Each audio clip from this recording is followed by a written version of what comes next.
Seja muito bem-vindo ao Overcast, um podcast do Overclame Familhoso, que aborda temas de planejamento patrimonial, investimentos e estilo de vida. Hoje estamos aqui com um convidado muito especial, vocês vão entender por quê. Nosso convidado é o Bruno Peixoto, advogado formado pela PUC do Rio Grande do Sul. Ele é mestre em Direito de Integração e Comércio Internacional pela Universidade de Montevideo, especialista em Direito Internacional pela Universidade de Nova York, possui experiência em planejamento tributário internacional, que a gente vai falar bastante hoje. E ele atuou já em diversos escritórios, em grandes escritórios, tanto no Brasil quanto no exterior, chegou a ser sócio responsável pela área jurídica e de planejamento tributário internacional e uma respeitada consultoria global.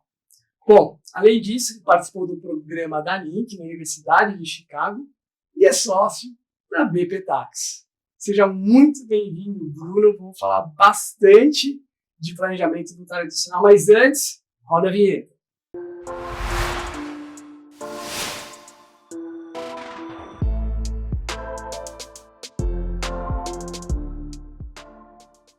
Bruno, seja muito bem-vindo ao Overcast. Prazer de verdade estar aqui contigo hoje. A gente já conversa, se conhece há bastante tempo. E eu falei, eu já queria ter gravado esse podcast com você há bastante tempo. Então, seja muito bem-vindo, é muito legal esse nosso bate-papo hoje. Que bom, eu que agradeço a você pelo convite. Excelente estar aqui contigo, com amigos de tantos anos. E agradeço. E aqui estamos, foi um belo papo, essa hora e meia, conversando sobre tributação, sobre dúvidas. Vai ser ótimo. Legal. Bora lá, então. Vamos começar do zero. Porque a gente chegou agora, então, fala, o pessoal vai falar de planejamento tributário internacional. Hoje a gente vê muita coisa aí, é o Trump, o novo presidente dos Estados Unidos, é tarifaço, um monte de coisa acontecendo. Então tem se falado bastante sobre investimentos no exterior e não dá mais para fazer que nem antigamente de qualquer maneira. Hoje já existem diversas soluções onde você consegue, seja através do seu multifamily office, seja através do seu próprio banco, enfim, conseguir ter bons instrumentos para se investir fora. É muito importante, então, fazer isso da maneira correta para não ter dor de cabeça depois. Então, quando a gente fala em planejamento tributário internacional, o que de fato a gente está falando, para que serve esse planejamento, quem que deve fazer, enfim, conta um pouquinho sobre o conceito aí do planejamento tributário internacional, se tem um melhor momento, enfim. Perfeito. O conceito ele é muito básico, pessoal, ou seja, se tu vais investir fora, qualquer que seja a forma desse investimento, se tu vais fazer isso na pessoa física, se tu vai fazer isso com liquidez financeira, se tu vai comprar um imóvel ou ter participação societária numa empresa estrangeira, tu vais ter obrigações no Brasil de reportar esses investimentos e eventualmente pagar imposto no Brasil sobre eles, mas tu também vais ter obrigações nesse país que tu vais fazer esse investimento, que tu vai ter esse patrimônio. Sejam obrigações eventualmente tributárias sobre renda, sobre o patrimônio, sejam obrigações sucessórias. Então, o planejamento tributário internacional, ele abrange esses dois pontos. As obrigações sobre a tributação na renda desses investimentos que vão ser feitos e o cuidado patrimonial sobre os ativos. Por quê? Para evitar fazer inventário no exterior quando o ativo está fora, para ter uma maior proteção patrimonial e cuidado com terceiros. Então, tudo isso é parte fundamental do planejamento tributário internacional. E todo aquele que quer investir fora amerita ao menos uma consulta para entender as obrigações, para que não exista um cobertor curto de tu arrumar de um lado e desarrumar do outro. Perfeito. E eu acho que as pessoas, de uma maneira geral, pensam, acho que meu patrimônio, será que convém eu fazer um planejamento? Será que é algo muito sofisticado?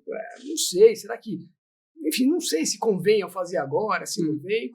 O que está em jogo aqui? Ou seja, quais são os riscos? E a gente pode dividir um pouquinho de risco aqui para aquela família... Não estou nem falando em termos de impostos, a gente vai entrar um pouco na parte tributária aqui, mas eu falo mesmo na parte da governança. A pessoa, ok, acontece alguma coisa com a família, primeiro, a família sabe que tem um patrimônio no exterior. Para quem que vai, de que fora que vai? Há inventário no exterior? Não, mas eu invisto fora.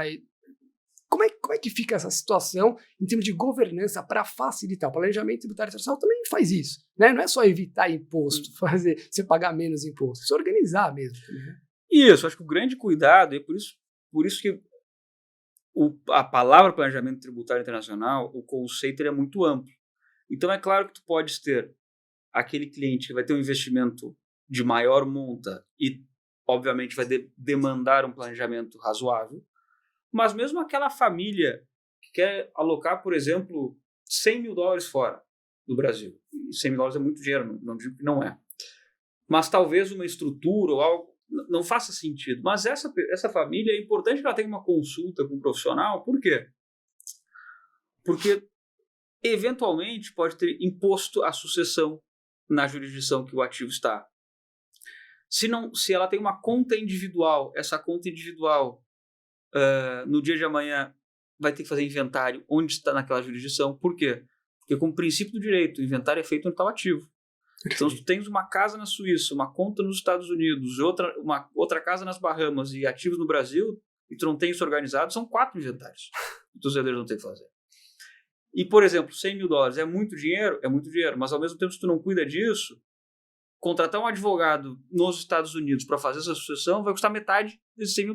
Perfeito. E, às vezes, com simples assinatura de um documento, poderia equacionar todos esses pontos. Então, por isso que eu digo, planejamento em si é muito amplo, ele pode ser extremamente complexo, mas pode ser uma conversa de 1 hora só para orientar a forma mais adequada para evitar inconvenientes futuros. Exato. Eu lembro que quando eu comecei a trabalhar no mercado financeiro, uma das coisas que mais me chamava a atenção era conversar com diversos empresários que já tinham feito grandes empresas e não faziam o básico de um simples planejamento. E eu falava, caramba, parece que eu aqui começando minha carreira consigo dar conselhos que podem realmente fazer diferença na vida.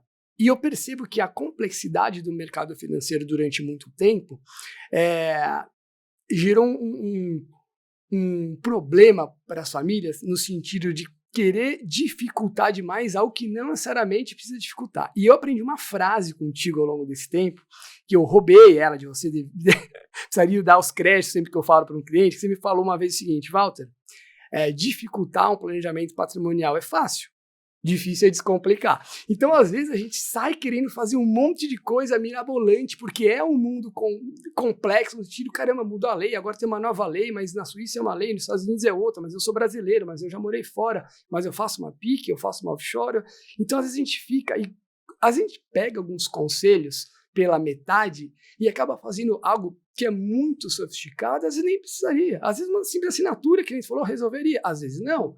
Mas é importante saber diferenciar. Então, um ponto que eu acho que vale a pena a gente entrar um pouquinho mais em detalhe, que é um assunto assim, que gera, não é só uma polêmica, mas eu acho que o pessoal fica muito preocupado quando vai investir fora, ô Walter, é verdade essa história que nos Estados Unidos tem um imposto de 40% lá, que é o equivalente ao nosso imposto de sucessão, ITCMD, depende do estado que você está, mas imposto de sucessão aqui, então sim, há um imposto alto. Pô, mas e aí, vale a pena mesmo assim? Então, assim, falar um pouquinho de planejamento sucessório, e a gente está falando um pouquinho do estate tax americano, que seria o imposto equivalente, quais são os investimentos, quais são os ativos que de fato estão suscetíveis a esse imposto? Que eu vejo muita gente falando, e às vezes, né? É um bom ponto, e aqui eu tenho 2 áreas que eu acho legal de conversar. A primeira, sempre que no Brasil tem discussão de aumento de TCMD, o primeiro exemplo que o legislador que quer aumentar o imposto pega é dizer, não, no Brasil é barato, é de 4% até 8%, São Paulo hoje é 4%, nos Estados Unidos é 40% de imposto. E sempre, via de regra, é o exemplo americano. Para inglês ver, né? Então, indo à tua pergunta, sim, os Estados Unidos tem o state tax, e aí, pessoal, isso é uma confusão que muita gente faz, porque quando escuta no ouvido, ele acha que é state de estado, um S. Então ele diz, não, poxa, mas na Flórida não tem state tax, não, mas não é um imposto estadual, é state de patrimônio, com E na frente.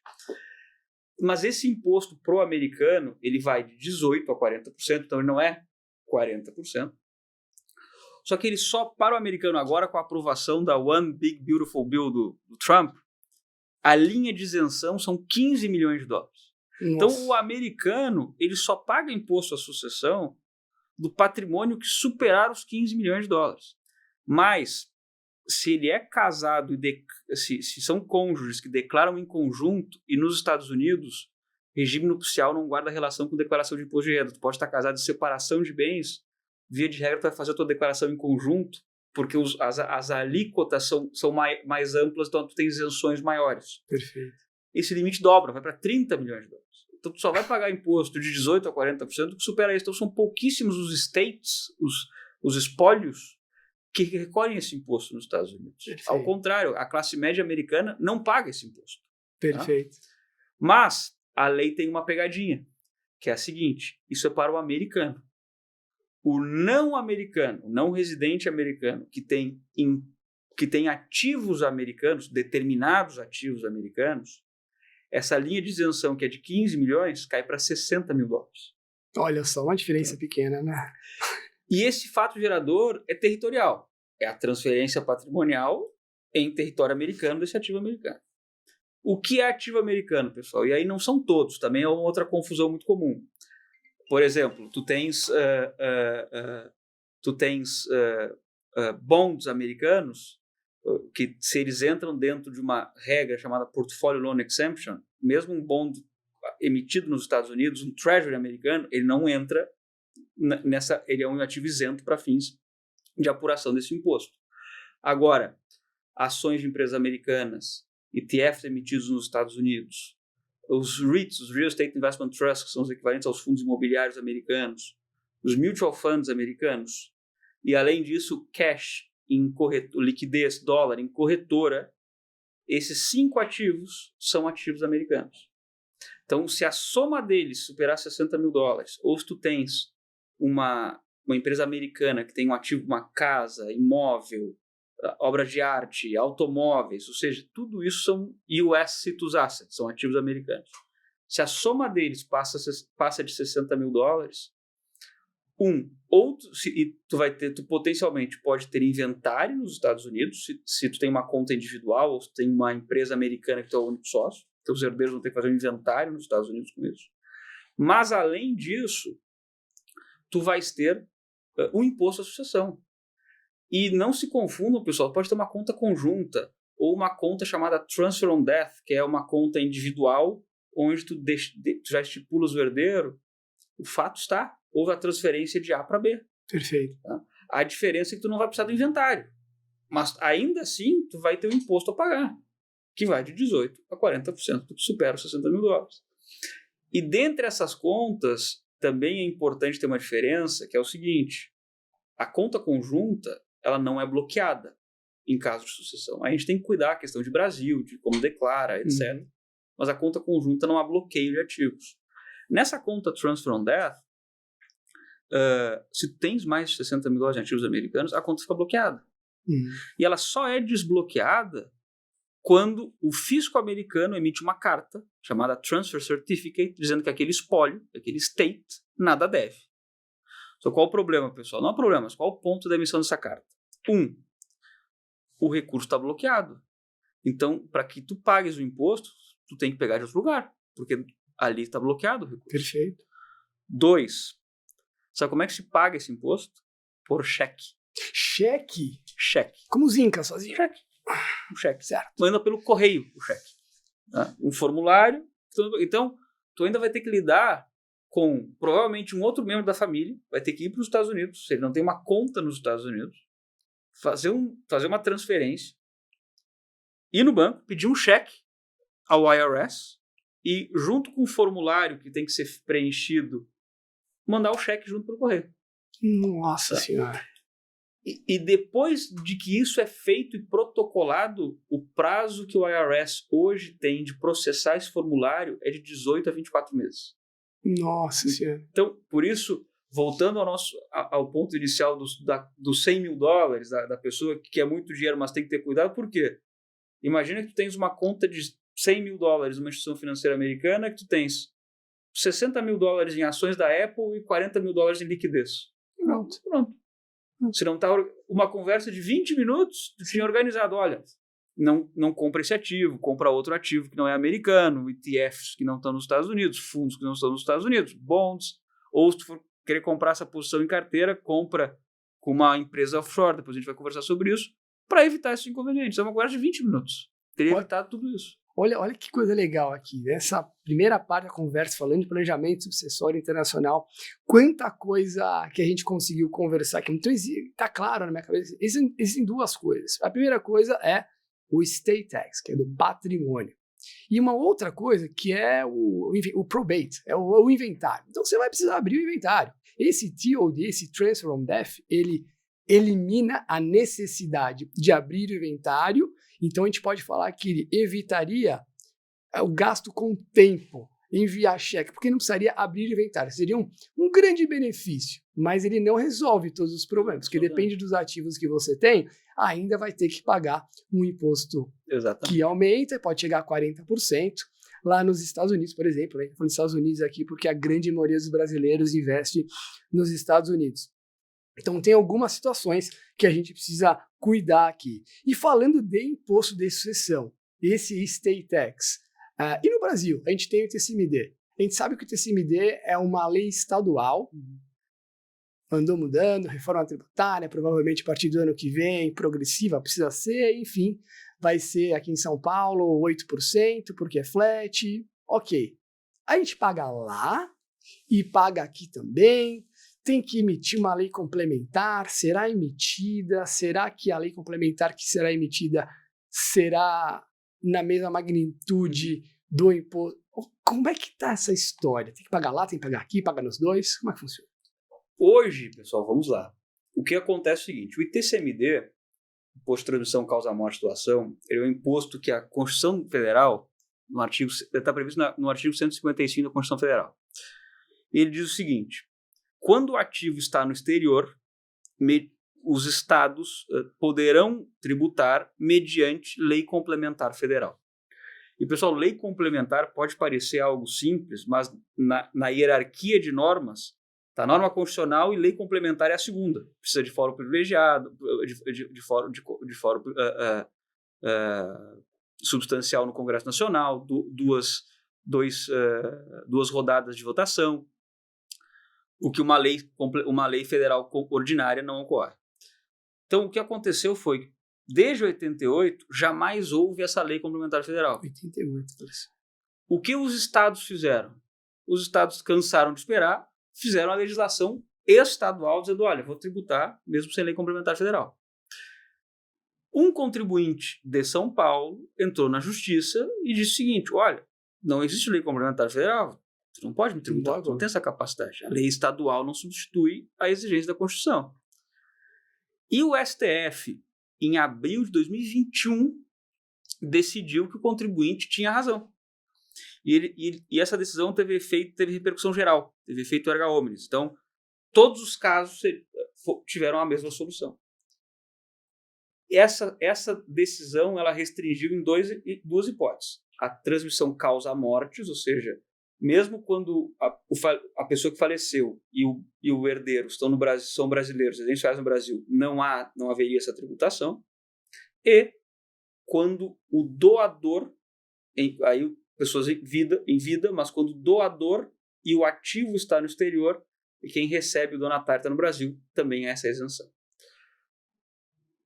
Quando essa decisão foi publicada, nós pensamos que em um mês a lei complementar federal já está aprovada. Uhum. E foi uma surpresa que isso não aconteceu. O que aconteceu foi, na emenda constitucional 132, e a emenda constitucional 132, pessoal, é uma emenda que não trata de TCMD, não trata de ativo no exterior, não trata de nada disso. Ela trata do IBS e do CBS, que são os impostos indiretos que começam agora em janeiro do ano que vem. Tem uma jabuticaba. Jabuticaba é, no jargão jurídico, é quando tem uma lei que tem um artigo solto de outro assunto que não tem nada a ver com agora, é uma jabuticaba. Joga lá dentro e se passa. Exatamente. E tem um artigo que era não a lei complementar federal, mas olha, os estados, se fizerem nova legislação estadual com tributação progressiva do ITCMD, poderão incluir esses dois cenários.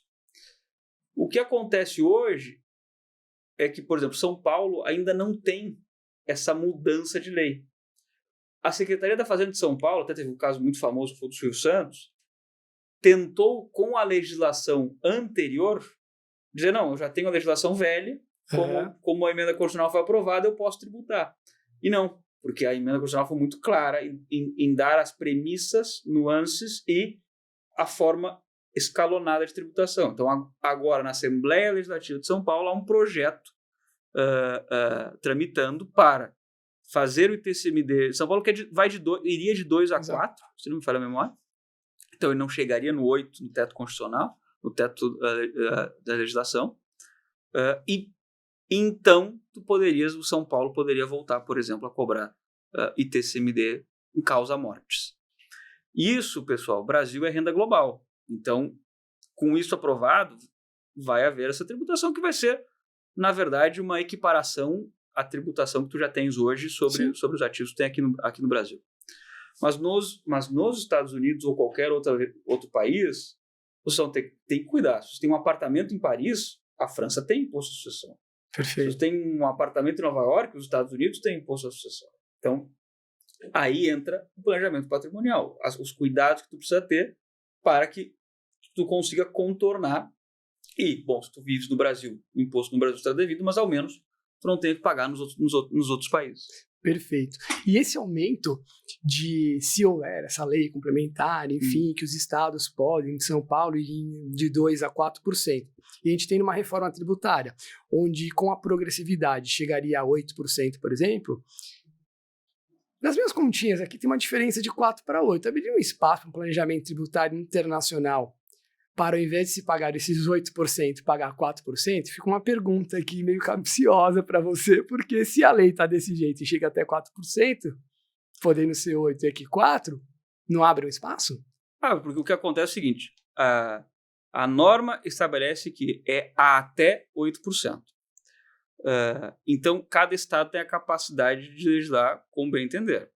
Então, por exemplo, agora eu acho que vai mudar, mas tinha um planejamento que era muito famoso, que eu não aconselho, tá, pessoal? Mas que era, por exemplo, o Amazonas é 2% do TCMD. Então, tem muita gente que mudava o domicílio para o Amazonas. Mas tem que te mudar, efetivamente, para o Amazonas. Não é viver aqui no Itaim, na Faria Lima, e tá com o endereço de Manaus.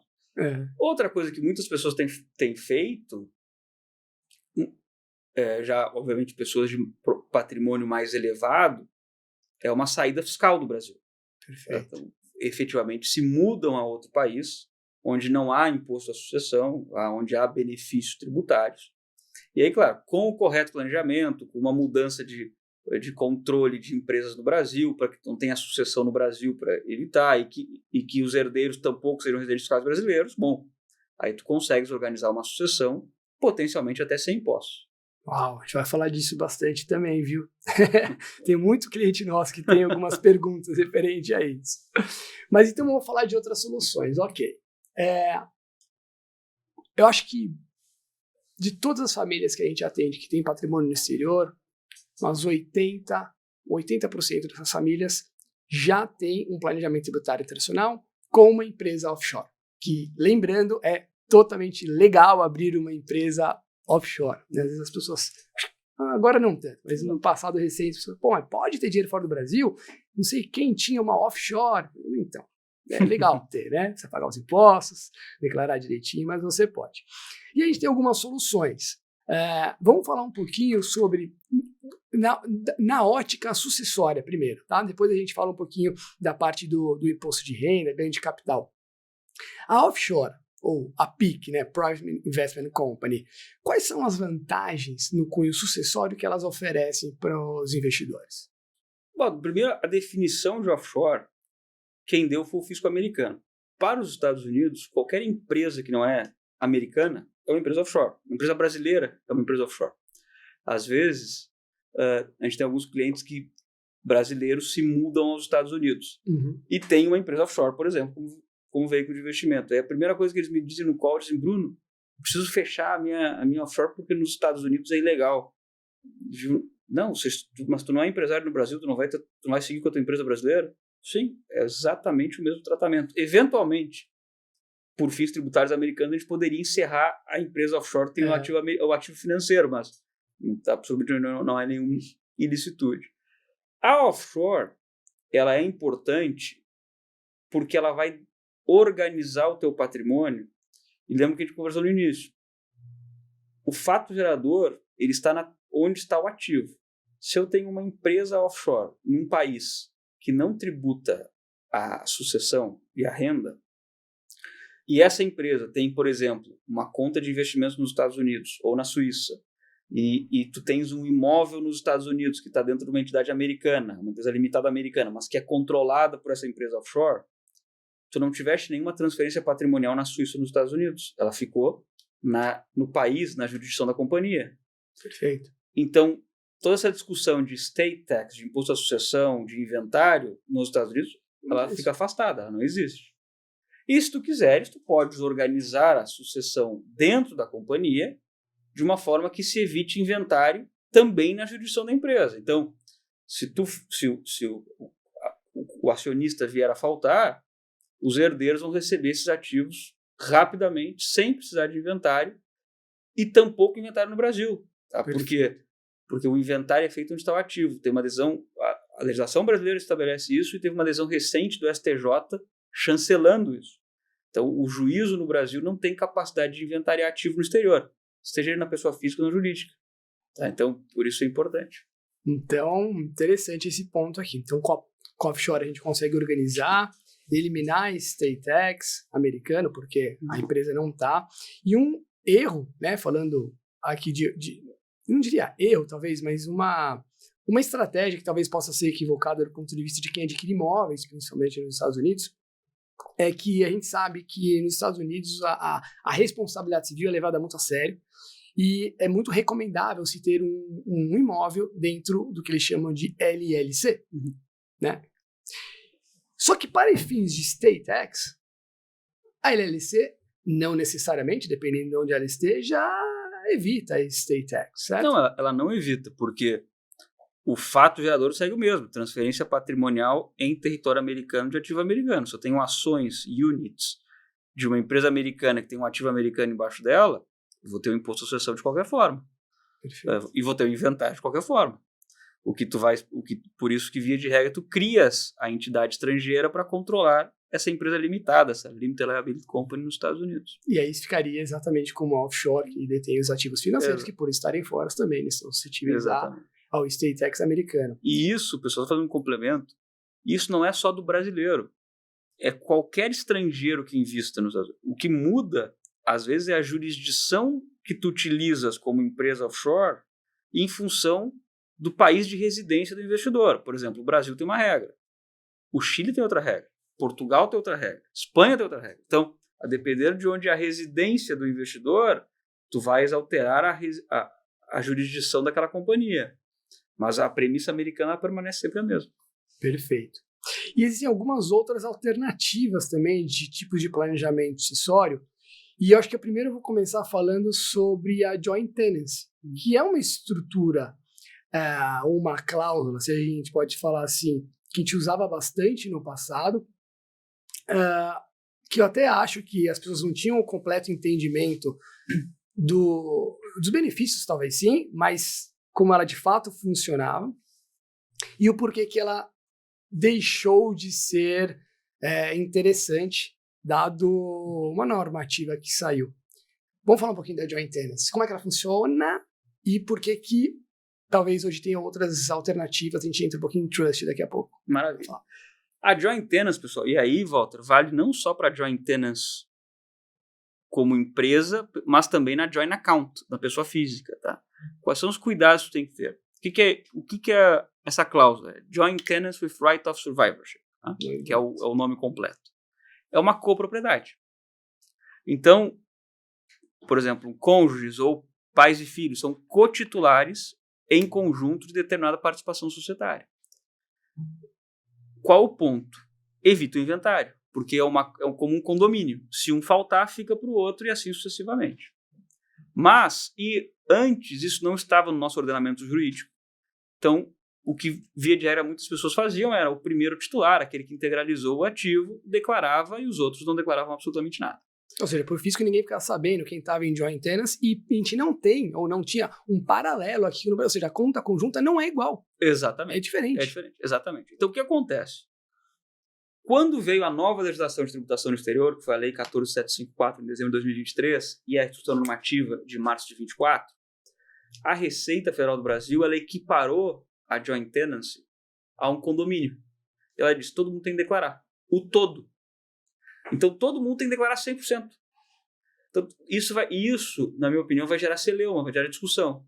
Teve doação ou não teve? Perfeito. Quem tem que pagar o imposto? Porque tem que pagar 15% de imposto. Então, a joint tenancy, ela funciona, na minha opinião, funciona. Por exemplo, cônjuges em comunhão de bens. Porque tu não tem discussão. Perfeito. Porque já é um patrimônio único.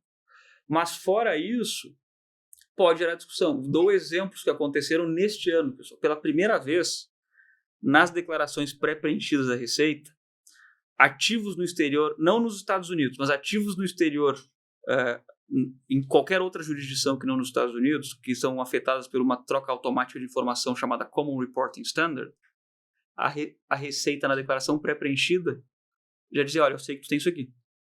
Olha só. E qual era um problema que alguns clientes nos vieram nos procurar?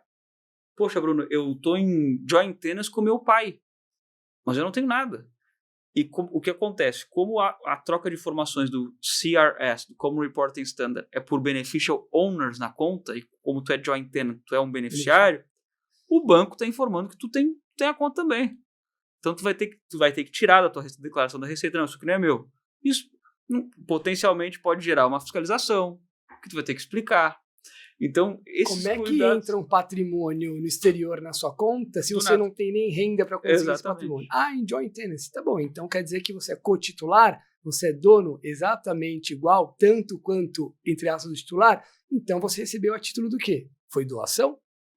Então é por isso. Então, a joint tenancy, a partir desse entendimento da Receita, e nós, quando conversávamos com clientes, diziam, não, poxa, mas ninguém vai saber, não tem problema. O outro ano veio já pré-preenchido com toda a troca de informações. Então, esse cuidado é importante que se tenha na joint tenancy. Funciona? Funciona. É efetiva para fins de organização sucessória? É. Mas hoje para casos muito específicos. Exato. Então, voltando àquela primeira parte, quem está conversando às vezes uma simples cláusula aqui é uma conversa, a gente resolve. E às vezes uma simples conversa que não foi detalhada da forma que deveria, com uma simples assinatura para colocar o joint tenancy, acaba com um problema. Então, assim, tem que entender realmente qual que é, como é que é aquela família, qual que é a dinâmica daquela família para saber o que é interessante. Eu lembro que na ocasião a gente mudou um pouco, falou, ok, como é que a gente vai fazer dada essa circunstância, então? E a nossa opção foi por elaborar um trust revogável, que até a gente vai entrar um pouquinho na nova lei, era mais complicado a gente usar trust antigamente, porque a gente não sabia muito como é que funciona, não funciona, vai ser tributado, não vai. Olha, vamos fazer um trust, mas vamos respeitar o Código Civil brasileiro para evitar algum entendimento que não seja de acordo com o objetivo do trust. E agora não, veio uma nova legislação falando, olha, o entendimento é esse, muito mais dentro da realidade de como é utilizado o trust no mundo inteiro do que a gente tinha aqui no Brasil. Então, o trust ele serviu nesse cunho sucessório para ajudar, para substituir a joint tenancy. Então, como que o trust nesse cunho sucessório pode ajudar quem tem um offshore? O trust, Walter, é um instrumento que existe desde 1000 anos atrás, desde as cruzadas britânicas, tá? E ele é um termo muito amplo. Às vezes, no imaginário popular, tem aquele trust que é irrevogável, que é um banco trustee, que perde a administração do patrimônio. E existem esse tipo de trust. Muitas vezes são chamados de dynasty trust. Por quê? Porque muitas famílias abastadas o que fazem é pegam um quinhão do seu patrimônio, colocam em um trust irrevogável e dizem, do principal, nada jamais poderá ser distribuído. Só vai poder distribuir determinado percentual do rendimento aos beneficiários do trust. Por quê? Porque assim tu garante que tu mantém um poder aquisitivo para os teus herdeiros, por isso chama-se Dynasty Trust, para manter a dinastia familiar. Interessante. E antes, como o trust não estava na legislação brasileira, era muito difícil tu sugerir o trust. Por quê? Porque tu não sabia como a Receita, numa eventual fiscalização, ia se comportar. Havia uma solução de consulta anterior à nova legislação, bem estapafúrdia, que dizia que quem recebesse rendimentos de trust era considerado renda 27,5. Então, tu tinha riscos. A lei, a 14.754 das offshores, ela trouxe luz, principalmente no caso do trust revogável, aquele que quem fez pode alterar ou pode rescindir a qualquer tempo. Porque ele diz o seguinte, olha, ele não tem personalidade jurídica, o que é verdade. Então, tu não tem que declarar o trust, tu tem que declarar o ativo subjacente, que, por exemplo, são as ações da empresa. Os beneficiários, no caso do trust revogável, tampouco precisarão declarar, só declararão quando do efetivo recebimento e quando o recebimento vai ser tratado como transmissão gratuita, que é a ITCMD se aplicável. Então, a lei ela trouxe início, meio e fim para a aplicação desse instrumento. E é o que a gente tem feito como ferramenta de organização sucessória. Algumas pessoas fazem testamento também. Tá? E o testamento era muito utilizado antes da 14754, porque como tu não podia fazer o trust, tu não queria fazer a joint tenancy pela copropriedade, sobrava o testamento. Mas o testamento ele não isenta, ele não exime do inventário. Perfeito. Só é um inventário mais célere, porque é só para homologar o documento. Mas igual teria. Por isso, na minha opinião, acho que o trust hoje, com o arcabouço legal que nós temos, ele faz mais sentido. Funciona direitinho. Eu fiquei feliz com esse planejamento acessório que a gente fez para as famílias, porque eu percebi que dentro do contrato do trust ainda você consegue colocar alguns limitadores, alguns facilitadores, cláusulas, entender objetivamente o que será considerado e quando será essa transmissão, obviamente quando do falecimento, mas tem algumas outras cláusulas lá que me pareceram bem interessantes. Então eu gostei particularmente desse instrumento do trust. E não é assim, não é complicado. Às vezes a gente fala de trust, a pessoa fala, nossa, mas eu vou ter uma offshore, investimentos exterior, vamos dar dinheiro para lá, e aí o IR, daí eu preciso ter uma empresa, e daí eu preciso fazer o balanço. Gente, é simples. Não, você elabora a empresa uma vez, a gente vai entrar daqui a pouco no detalhe para saber opaca, transparente, o que mudou, assim, mas é uma vez. Você faz, depois você tem a manutenção, fazer um balanço, vai pagar imposto pelo lucro do balanço. Se tiver um trust, é um contrato que você fez uma vez só, que vai determinar como é que vai ser feito a sucessão e a transferência, sabendo, claro, quando é o fato gerador de imposto. É simples, não é bicho de 7 cabeças. E dá para estruturar. E outra coisa, não é caro, tá? As pessoas acham que, não, é muito caro, não dá para fazer. Não, não é. E então, legal, a gente falou aqui de algumas coisas, e até a gente avançou um pouquinho no assunto, falando sobre alguns erros, né, dos brasileiros. Então a gente entendeu aqui, tem offshore, dá para fazer dessa maneira, sucessório. A gente falou sobre Transfer of Death, que é o TOD, que ele evita a abertura do inventário, mas não evita o estate tax. Isso, o TOD, pessoal, para quem tem esses ativos de volta, que talvez uma estruturação mais complexa de empresa, etc., possa ser um pouco mais oneroso, tá nesse meio do caminho, o TOD é o melhor instrumento, porque é uma conta individual que tem um beneficiário. Então, tu não tem essa discussão de joint tenancy, de copropriedade. É só o titular que declara e tu tem um documento americano dizendo, olha, vai para fulano de tal. Então, tu não tens inventário.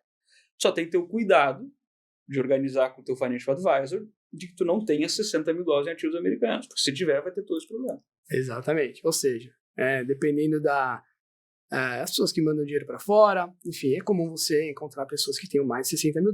Então, é importante dar uma atenção que o TOD pode não ser o melhor instrumento para você.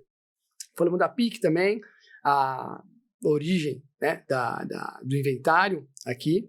Da joint tenancy também, a gente já falou, essa cláusula de cessão automática. E aí eu queria entrar contigo, se você consegue dar algum exemplo de algum case que aconteceu ou que você ficou sabendo no seu meio, de um planejamento sucessório que talvez a pessoa fale, não, isso aqui tá tranquilo, eu já fiz e deu errado. Ou um erro assim, porque quem tá ouvindo a gente pode estar pensando, legal, o tema, bacana, bom, eu já fiz, eu já tenho TOD, eu fiz tal coisa, e acha, talvez, que esteja protegido e que esteja funcionando da maneira que venderam ou falaram. Eu vou dar um exemplo, tá? Esse é um exemplo do TOD. A gente vai passar a atender uma nova família, onde foi garantido para essa família, em 2 grandes bancos brasileiros, que não haveria o estate tax americano pelo fato de ter um instrumento chamado TOD e, portanto, não entraria em inventário, não precisaria ser aberto o inventário. O que é verdade, não abre inventário, mas tem muito mais $60 mil lá dentro.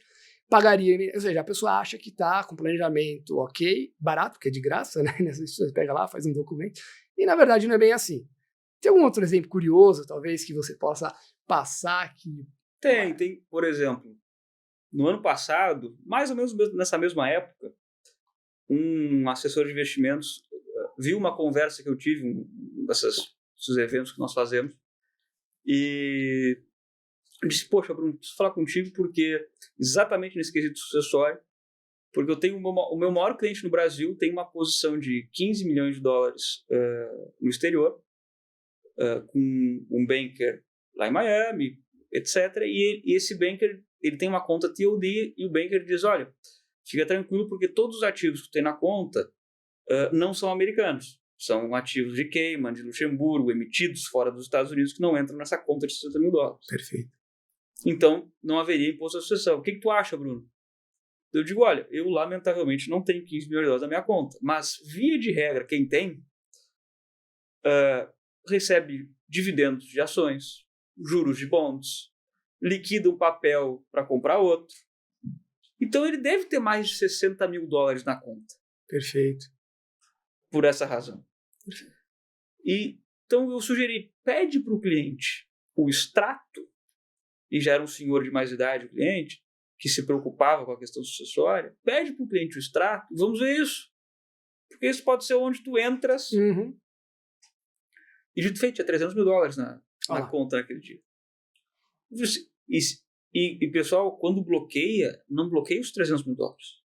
Bloqueia os 15 milhões de dólares. Então, esse é o exemplo. Tá aí.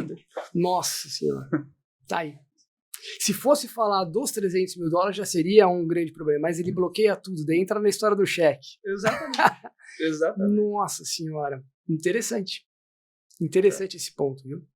Bom, vamos mudar um pouquinho e começar a falar um pouquinho de imposto de renda e de ganho de capital. A gente teve uma nova lei, 14.754, eu lembro até hoje que antes dessa lei, quando se falava em tributação, mudança do imposto das offshores, enfim, eu lembro muito bem o dia. Foi num feriado, eu lembro que feriado que foi, maio. Foi o feriado de 1º de maio. 1º de maio, a primeira que saiu lá. E eu peguei e comecei a dar uma lida, e a hora que eu comecei a ler, eu falei assim, não dá para executar o que eles estão querendo aqui nessa lei, porque vai inviabilizar, não tem como, era assim, cada absurdo. E aí, teve muita discussão, tal, passou, e eu tenho algumas opiniões sobre essa nova lei. Eu acho que, para quem é investidor de longo prazo, que se você investe no exterior, provavelmente deveria ser o seu foco, tem alguns pontos que ficaram interessantes aqui, tá? Que a gente vai entrar. Mas, de uma maneira geral, o que se falou muito, o que aconteceu foi, para resumir, vai no português claro, tributação automática. Então, antigamente a gente tinha uma offshore, onde até você disponibilizar para a pessoa física, não haveria uma tributação, vamos colocar assim, de maneira geral.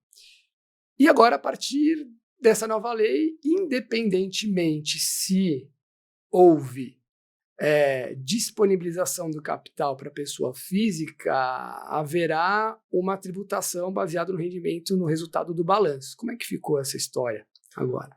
Essa lei, pessoal, é o que nós falávamos, que é a Lei 14.754. O que ela fez foi introduzir no Brasil uma regra internacional chamada CFC, Control Foreign Corporation, regra de transparência fiscal, que não é um invento nosso. Tá? Ou seja, as regras CFC foram introduzidas nos Estados Unidos em 1962, na administração Kennedy. Tá? A Europa seguiu nos anos 70. E se tu não quiser te comparar com os países ricos, se quiser ver os nossos vizinhos, todos já têm no ordenamento jurídico deles há bastante tempo. Argentina, Chile, Uruguai, Peru, Colômbia, México, you name it. Então o que o Brasil fez foi uma equiparação a um trend internacional comum e corrente. O que ele diz? Olha, se tu controlas uma empresa estrangeira e essa empresa estrangeira tem renda passiva, renda de investimento financeiro, aluguel, etc., o lucro dela, distribuído para ti ou não, vai ser tributado, nesse caso do Brasil, em 15%. Então, isso foi a nova legislação. Ela mudou também a tributação de pessoa física. E eu sempre brinco que, sob a perspectiva brasileira, essa lei não faz sentido nenhum. Por quê? Porque se tu fores olhar, é mais fácil, estricto senso tributário, tu investir fora do que tu investir no Brasil. Porque uma única alíquota, 15%, tu paga o imposto uma única vez no ano, na declaração de ajuste anual do ano seguinte. Então, tu tiveste um fato gerador em janeiro, tu vai pagar imposto em maio do outro ano. Tu pode compensar prejuízos entre ativos de natureza diversa. Não tem limitação temporal da limitação de prejuízo. É mais fácil fugir no Brasil. Por que eu digo que não faz sentido? Se eu sou legislador brasileiro, eu vou criar uma norma que facilite o investimento no Brasil para fomentar o mercado financeiro brasileiro e, eventualmente, traga alguma dificuldade para investir no mercado internacional, por razões óbvias. Mas não é o tipo IOF, né? Eu não vou entrar em detalhes aqui. Tipo IOF, ou até na pessoa física tem alguma dificuldade, porque tem que sempre calcular a variação cambial, custo de aquisição, valor de venda, então gera alguma dificuldade, mas o IOF é um belo exemplo. Interessante. Então agora ficou o seguinte, aí a gente tem lá uma empresa, todas as empresas precisam ter um balanço, dentro desse balanço vai ter um resultado, e esse resultado vai ser levado à tributação e convertido ao dólar do último dia útil do mês anterior, do ano anterior, e pago lá em maio, né, no dólar. Interessante. Então se a pessoa tem lá uma empresa e tem uma carteira de ações que valorizou pra caramba, ela vai ter que, mesmo sem vender essas ações, ter que ir lá e pagar no modelo normal. Depois a gente entra no transparente. No modelo normal, opaca, ele vai pegar lá e vai ter que levar a tributação e vai, né, se tiver ganho, se valorizou, vai ter que pagar. Correto? Funciona primeiramente assim. Sim, tá, vamos lá. É um ponto de muita controvérsia, esse que tu comentaste. Por quê, pessoal? Porque quando tu olhas a lei, aí que eu quero chegar. E quando tu olhas a instrução normativa, o que ela diz? Ela diz assim, olha, o contribuinte brasileiro tem uma empresa offshore, que tem ativo de renda passiva, tem que ter um balanço contábil seguindo a norma contábil brasileira. Ponto. Não diz a norma contábil brasileira. Tá? Então, o que acontece? O Brasil não tem uma norma contábil. O Brasil tem várias normas contábeis. A norma que a Receita quer que tu utilize, e a norma, tudo bem, no escritório nós fazemos por default, por uma questão de conservadorismo, de excesso de cautela. Mas a norma que a Receita quer que tu utilize é uma conhecida como CPC 48. Só que o CPC 48 no Brasil, quem tem a exigência de seguir essa norma no balanço contábil são, dentre outras, mas empresas de grande porte. São empresas com 300 milhões de reais ou mais de faturamento ou patrimônio. Convenhamos, claro que tu tens clientes com esse patrimônio, mas 95% dos clientes que têm investimento fora, eles têm um patrimônio inferior a esse. Tá? E mesmo dentro do CPC 48, que é essa norma, determinados ativos, se tu não utilizas eles para trade frequente, como ações buy and hold ou bonds com prazo de maturação determinado,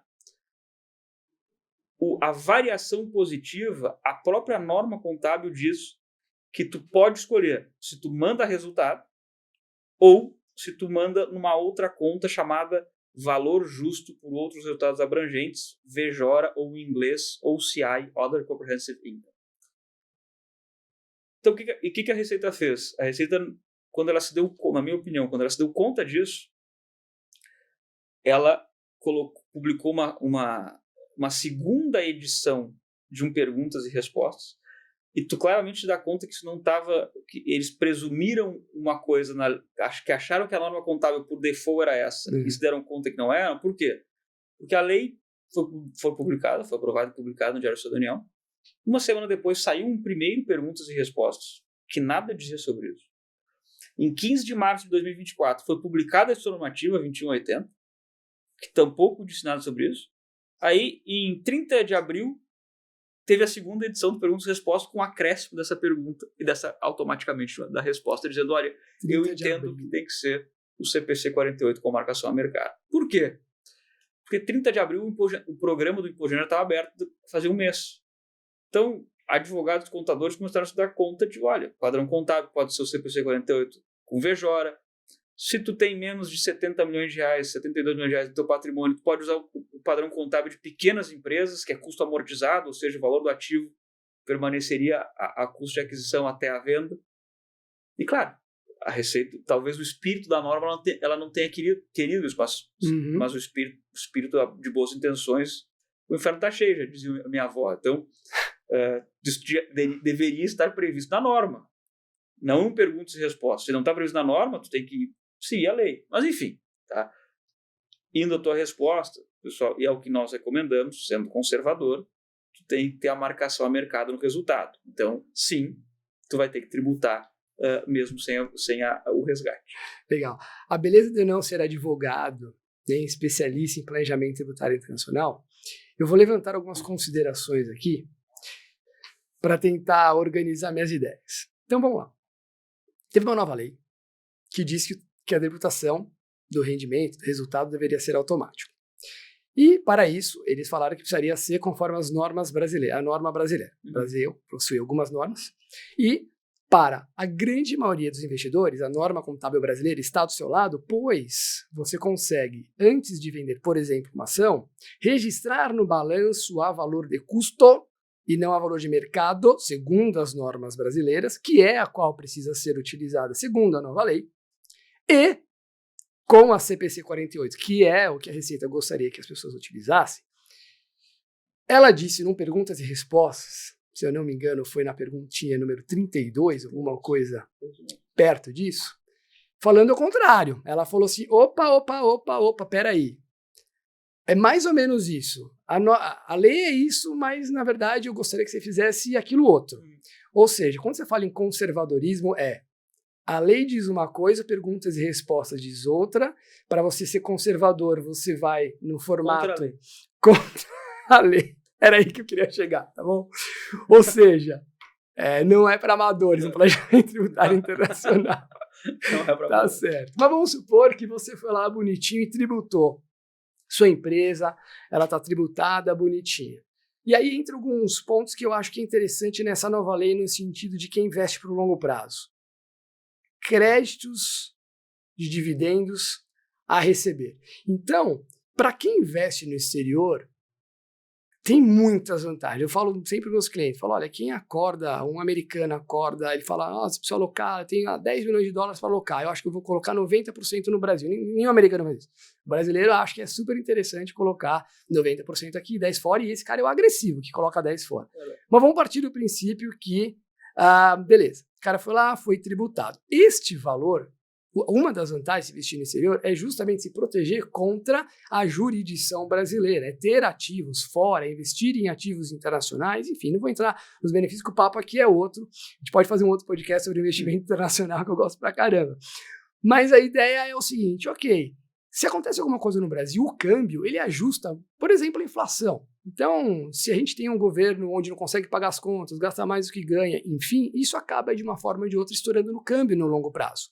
Então, se você tem dinheiro, tem investimentos, tem patrimônio no exterior, automaticamente um dos benefícios é conseguir se proteger contra abusos numa política fiscal, por exemplo. Se você tiver uma lei que protege o investidor de não pagar imposto sobre a variação cambial, seria, né, se acontecer, seria muito interessante. Ou seja, se você pegou, tem 100 mil dólares de resultado, tributou esses 100 mil dólares, pega esses 100 mil dólares, coloca numa caixinha chamada créditos, dividendos a receber. Se quando você fizer isso, o dólar estiver a 5 e você resolva resgatar esse dinheiro, trazer esse dinheiro de volta ao Brasil, quando o dólar estiver a 10, o dobro, ou seja, em vez de ter 500 mil reais, você tem 1 milhão de reais, esses 500 mil reais de apreciação somente do câmbio, porque você já pagou o dividendo, ele é 100% isento da variação cambial, é isso? Na companhia opaca, sim. Na companhia o lucro acumulado já tributado, não importa o período temporal, quando tu distribuir, se tu precisar distribuir, ele vai ser isento de variação cambial. Então, nesse exemplo, tu pagaste que o dólar a 5, o dólar foi para 10 quando tu está distribuindo, esse rendimento é isento. Maravilha. Então, para quem faz investimentos no exterior, com foco de longo prazo, e como o dinheiro não tem carimbo, exatamente, você pode viver de renda com ativos do exterior, livre de imposto de ganho de capital para trazer esse dinheiro que uma vez já foi tributado. Muito interessante. E você colocou um ponto sobre opaca. E a gente levemente falou sobre transparente.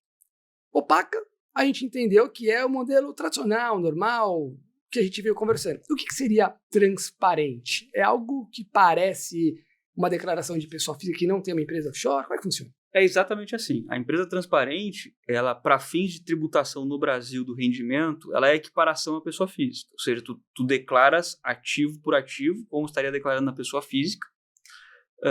aí o único benefício que tu tens é a questão sucessória na jurisdição onde tu vai ter o ativo.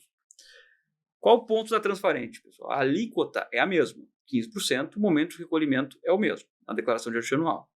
A diferença vai ser na variação cambial e regime de caixa. Porque a transparente ou pessoa física, tu só pagas imposto quando tu recebes efetivamente. Então, quando tu venderes um papel ou quando tu receberes a remuneração desse ativo. Mas ela sempre vai ter a variação cambial como elemento do cálculo do imposto. Por quê? Porque tu vai ter que declarar no teu IR o custo de aquisição em reais e o valor de venda em reais. Ao contrário da empresa opaca que nós comentávamos, onde tu tem um balanço em dólares. Então, tu não tiveste variação cambial. E, além disso, o resultado já tributado tampouco tem. Então, quem é que faz a empresa transparente? Via de regra, quem é conservador, que vai adotar com correção o padrão contábil conservador do Brasil, mas que tem um ativo que é um buy and hold muito grande, que ele não quer ficar pagando a variação ano a ano, ou, em muitos casos, investidor de private equity. Por quê? Porque num private equity, e tomando de volta o take conservador do balanço contábil da empresa offshore, se o fundo, a investida faz uma rodada de captação com uma reavaliação, numa empresa opaca isso entra na conta de resultado. Então, mesmo que tu não tenhas a secundária, mesmo que tu não tenhas o recebimento daquela reavaliação, tu tem que pagar 15%. Então, por exemplo, quando essa lei foi aprovada, em muitos dos nossos clientes, a gente acabou tendo que criar duas empresas. Uma outra empresa. Por quê? Porque a opaca ficou para ativos financeiros líquidos e a transparente para ilíquidos. Exatamente por essa razão. Perfeito. Exato. Então, eu ia chegar aqui. Então, tem alguns cenários que uma faz mais sentido do que a outra. Tem cenários onde a mesma família pode ter duas empresas. Exatamente. E tem outro ponto que eu também queria falar contigo. Por exemplo, criptoativos. Ativos que oscilam pra caramba também. Imagina, tem 100% de resultado em um determinado ativo. Mas é muito volátil. Talvez isso volte a não valer nada. Penny stocks, algumas coisas assim que têm oscilações muito abruptas. Esses ativos também, às vezes você nem quer manter ele durante muito tempo, mas a variação, o tamanho do incremento patrimonial pode ser tão grande que você ter que pagar um determinado valor e ele volte e talvez nunca volte para um lugar ou demore anos e anos e anos para chegar. Então essa pode ser também uma outra forma de pensar para ter este ativo. Exatamente. Numa transparente, pode ser também. Exatamente. Né? É um dos pontos. Então tem que saber aqui qual que é a melhor maneira de a gente usar. E qual que seria a consequência? O pessoal vai lá, faz uma outra coisa que eu não comentei, eu queria voltar aqui, dentro da empresa, óbvio, né? Crédito, direito a receber, é importante se colocar lá para saber para você tirar, mas tem alguns erros, por exemplo, assim, que às vezes a pessoa faz, vou pegar um cartão de crédito da minha empresa e vou sair gastando por aí para abater do lucro, do resultado e assim ter uma base de cálculo menor e tributar menos. Gente, é errado fazer isso. Né? Despesas da empresa, você não pode usar um cartão de crédito, tem que ser gastos inerentes à empresa. Só que tem um outro erro, que tem gastos inerentes à empresa que as pessoas simplesmente não usam desse benefício. E aí a gente está falando desde o pagamento das taxas, dos custos para o gerenciamento da própria empresa e até pelo seu multifamily office, por exemplo. Você pode colocar, inclusive, o custo da gestão do seu patrimônio lá dentro. Deve, inclusive. E reduzir dessa base contábil aqui. Então, tem que saber o que dá para colocar dentro e o que não pode colocar dentro para conseguir. Lembrando que nessa nova lei, se você tiver uma conta no exterior não remunerada na pessoa física, também você não vai pagar sobre a variação cambial. Exatamente. Então, o correto seria, me corrija se estiver errado, ter um cartão de crédito no exterior ou de débito na pessoa física, lá numa conta lá fora. Sempre com cuidado de ter menos de $60 mil na conta. Perfeito. Sempre com cuidado de ter menos de $60 mil na conta e transferir o valor necessário para pagar o imposto, deixar na conta, fazer um débito automático, lá, enfim. E aí você tem uma gestão correta aqui. E, óbvio, vai tirar dinheiro da empresa, é importante que seu multifamily office, que a gente acompanhe, faça a ata, que seja de redução de capital, de recebimento de lucros, para a conta fechar bonitinho, para tudo tá junto. Bacana, legal, e eu acho que agora a gente pode entrar num ponto que teve muita conversa ultimamente, né? Cada vez que há uma nova taxa, toda vez que o Brasil vai virar uma Venezuela, eu coloco assim, a gente pensa em sair, ou tem muitos vídeos por aí falando, vamos sair do Brasil, tal. Tem inclusive clientes que fizeram uma saída fiscal brasileira, mas assim, o que de fato isso é factível, né? Então, Uruguai, você vê, eu jogo tênis, adoro tênis, né? Eu estava vendo ontem um vídeo no Instagram falando sobre o Jannik Sinner, número 1 do mundo, quanto que ele ganhou da premiação de Wimbledon, quanto que fica lá no Reino Unido, porque eles tributam uma barbaridade, mas como ele mora em Mônaco, ele não pagou o excedente. E aí um tenista brasileiro falou que pagou lá no Reino Unido e pagou também a diferença aqui, porque acho que lá é 20, aqui é 27, precisou pagar a diferença, enfim, e quando sobrou para contar dele, né? Falou do Alcaraz também, que ele teve, quando ganhou o Roland Garros, teve que pagar um monte de imposto. Voltando, então, falando aqui de saída fiscal, vale a pena realmente fazer uma saída fiscal para o Uruguai, por exemplo? Qual que é o benefício com a ótica tributária aqui, tá? Para o investidor. Walter, vamos lá. Depende muito da natureza do ativo que o cliente tem e o que ele busca. O primeiro ponto é o seguinte: residência fiscal num país, para que tu deixe de pagar imposto no Brasil ou fazer a declaração de imposto de renda no Brasil, primeiro tu tem que fazer a saída fiscal do Brasil. E um dos requisitos básicos, além alguns outros, mas o requisito básico da saída fiscal do Brasil é que tu não fique 183 dias no Brasil.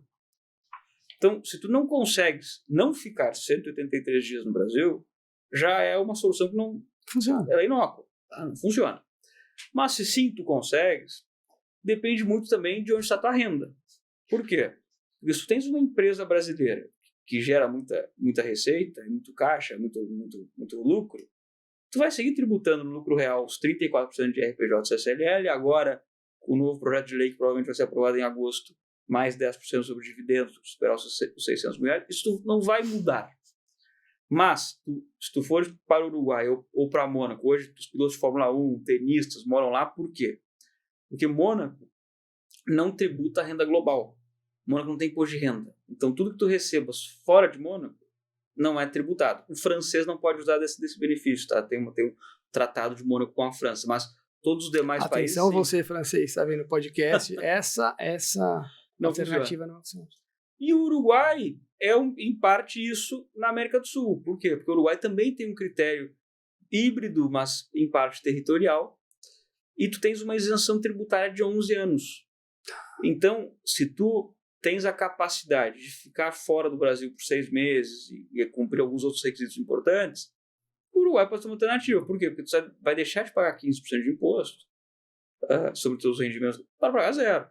E claro, tu vai ter que dar saída fiscal do Brasil, vai ter que modificar, se tu mantens ativos financeiros no Brasil, tu vai ter que modificar a tua conta para uma conta 4373 potencialmente. Há uma resolução conjunta número 13 que falta regulação, que vai facilitar um pouco.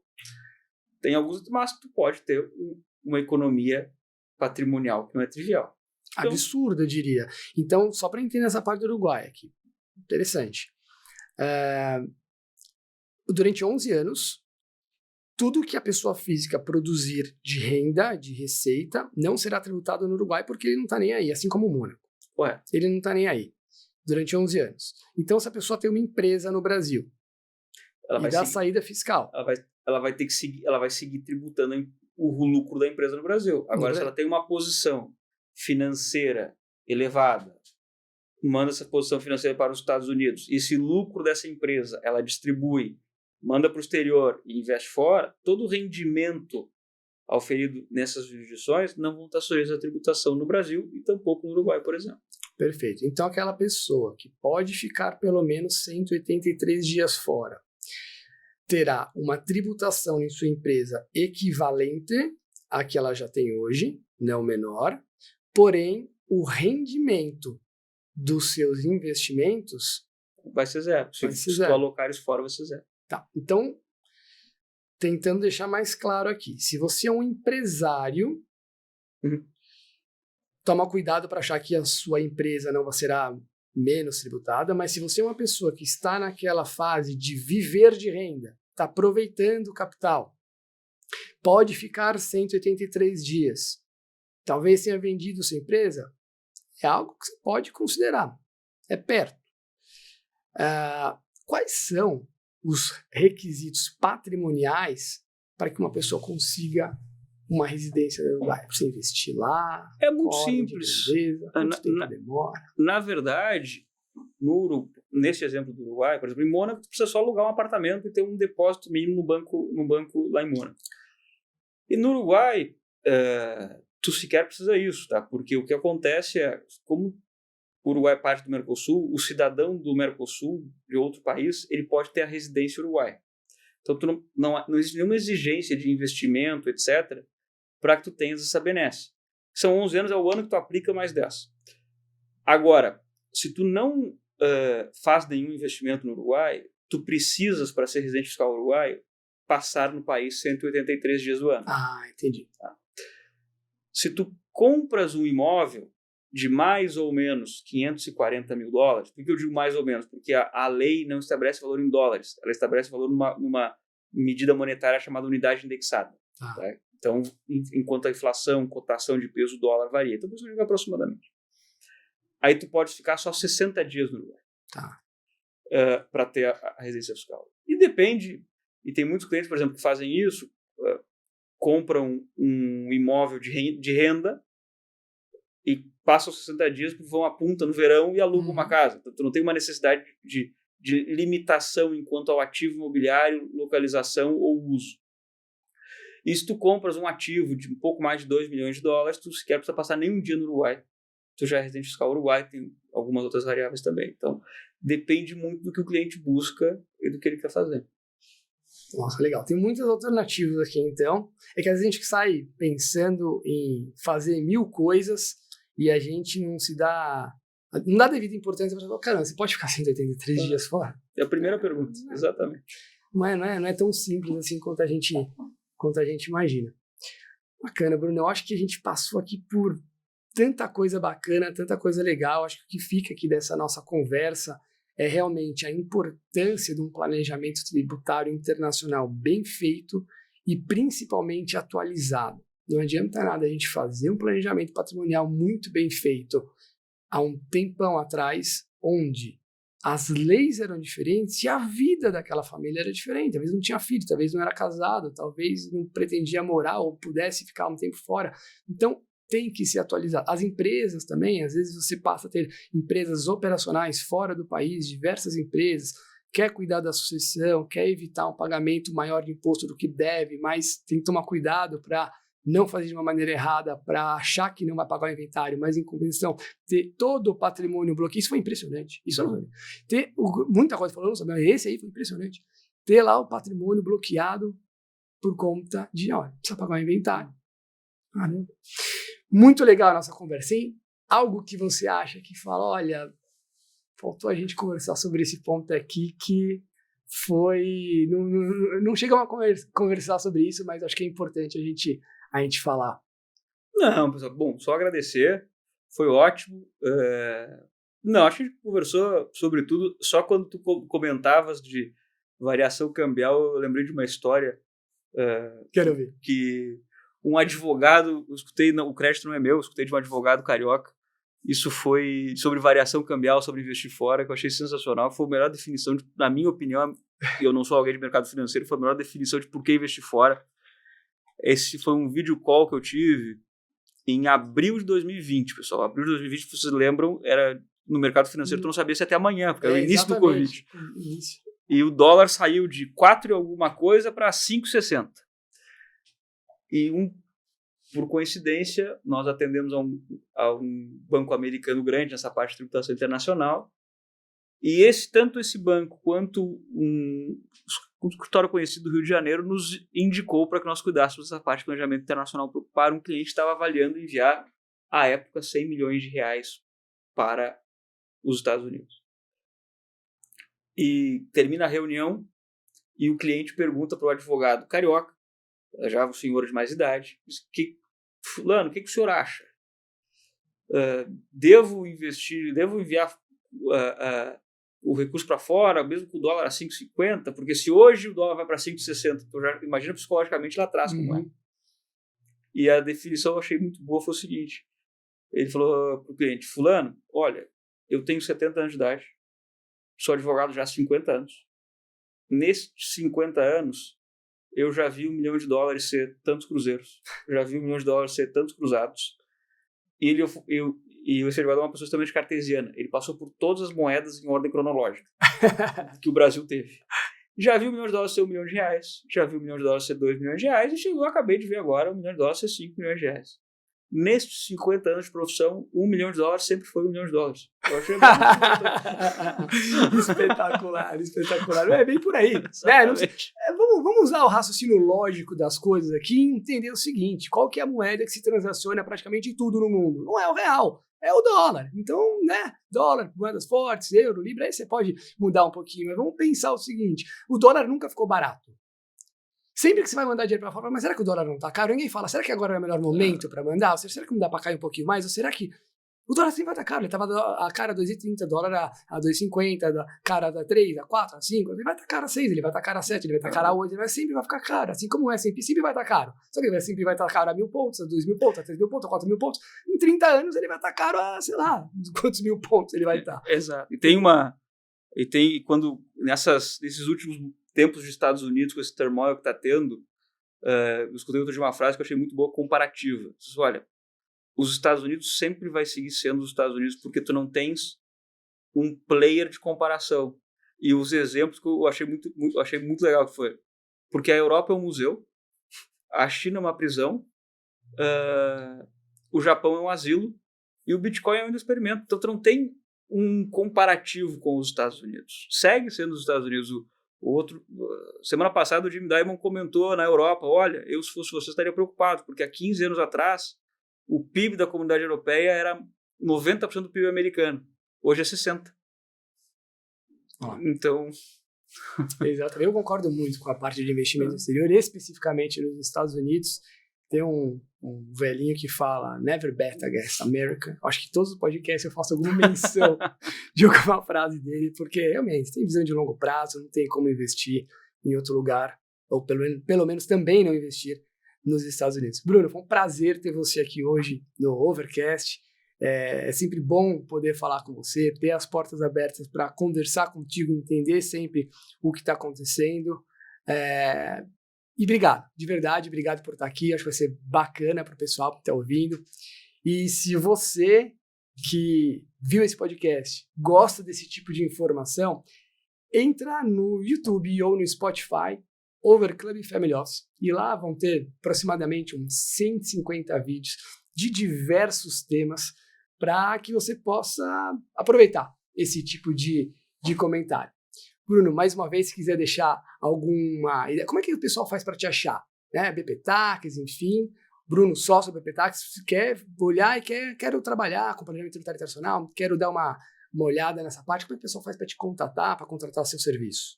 Bom, primeiro, Walter, muito obrigado pelo convite, sempre bom também falar contigo, bom amigo. Espero que essa conversa tenha sido produtiva para quem nos vai assistir. E da forma, primeiro podem contactar o Walter tem meu WhatsApp, e-mail, sinal de fumaça, o que vocês precisarem, mas também no escritório, na internet, Instagram, LinkedIn, web, bptax.com, o que vocês precisarem, estou sempre à disposição. Maravilha. Então, bptax.com, ou entrar em contato com a gente também do Overcome Family Office, que a gente pode fazer esse contato, tá bom? Prazer, um abraço e até a próxima. Até mais, pessoal.